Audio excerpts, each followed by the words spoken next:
positive job and manufacturing data from the U.S. lifted sentiments overnight and had the Dow close up more than 1% at 13,232.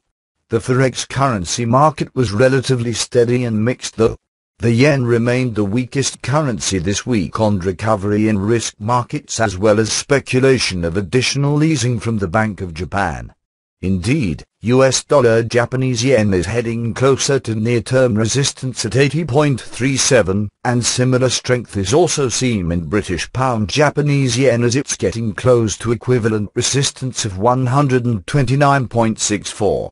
US non-farm payroll report will be the major focus today and could trigger another round of sell-off in the yen, should the data beat expectations.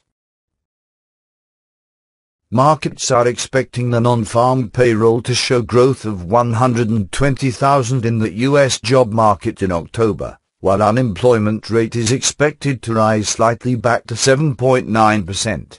This report will also be an important one as it's the last employment report before the presidential election.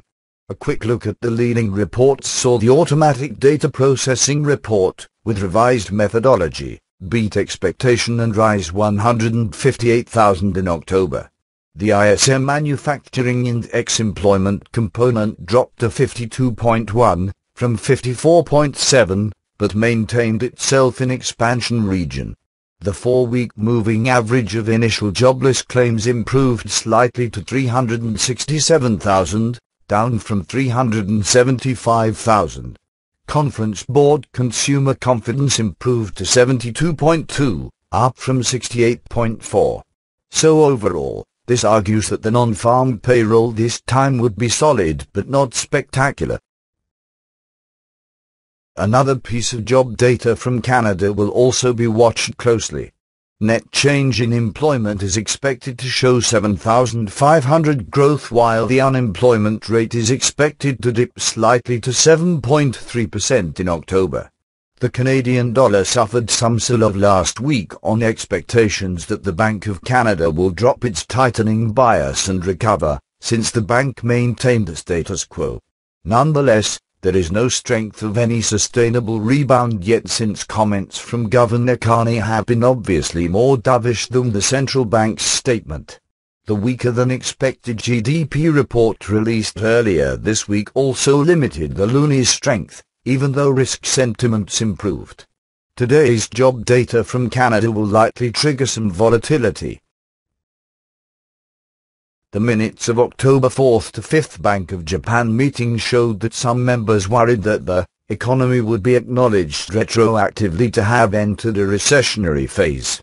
Finance Minister Jijima said he will talk about the Japanese economic situation and risks from Europe and the strong yen in the upcoming G20 meeting in Mexico next week. Japan monetary base rose 10.8% year-on-year in October. The Australian dollar followed Asian equities and edged higher earlier in the Asian session. The breach of the 1.0410 resistance in the Aussie dollar-US dollar suggests an upside breakout. But momentum is so far very unconvincing. News from Australia isn't positive for the Aussie today. PPI rose 0.6% quarter-on-quarter and 1.1% year-on-year in Q3. Lower than expectation of 1% and 1.6%. Treasurer Swan said that investment flows have propped up our sustained high dollar. And combined with fiscal consolidation and contained inflation, Australia has more room to run lower rates than we have in the past. In the Eurozone, the Greek Court of Auditors ruled that plans to cut pension payments and raise the age of entitlement might be unconstitutional.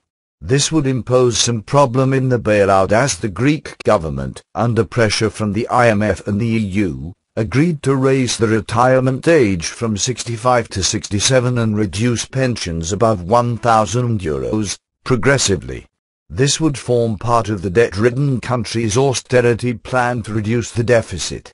However, the court ruling would make it difficult for the parliament to implement these measures. Worse still, it's reported that a German government official stated that There are still open questions, a whole series of open questions regarding Greece within the Troika, but then also within the Eurogroup.